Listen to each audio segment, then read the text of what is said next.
Here we go, Quinn. Honeybees 974 says, would you consider asking if there will ever be a treatment for Trump derangement syndrome? Oh, honey, absolutely. There is a treatment for Trump derangement syndrome, and it starts with phonics and ends with a history book. Let's be real. The only ones foaming at the mouth are the folks treating Donald like he's the second coming of George Washington, wrapped in gold plated steak. Y'all are out here pledging allegiance to a man who tried to buy Greenland and thinks windmills cause cancer, but we're the deranged ones? Sweetheart, the real syndrome is blindly defending every tantrum tweet and courtroom meltdown like it's gospel. The cure? Critical thinking, a splash of accountability, and maybe, just maybe, a hobby that doesn't involve idolizing a man indicted more times than most people change their smoke detector batteries. So, yes, there's a treatment. It's called waking up.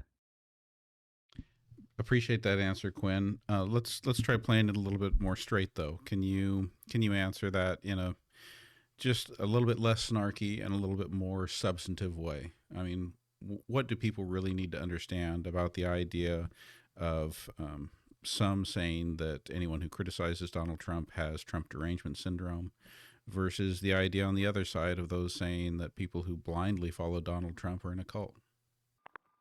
Absolutely. So, here's the heart of it. Trump derangement syndrome is often used to dismiss any and all criticism of Donald Trump, no matter how valid. It's a rhetorical shield meant to shut down discussion by labeling critics as irrational or obsessed. But in reality, a lot of those critics are pointing to serious issues, things like attacks on democratic institutions, incitement of violence, or behavior that's just wildly outside presidential norms.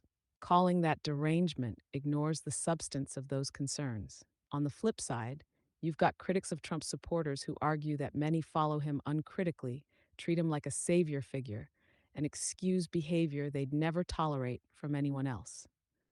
That can look like cultish behavior, and it's fair to call that out when loyalty to a person overrides loyalty to democratic principles. So, really, both sides are reacting to extremes, but throwing around labels like derangement doesn't help.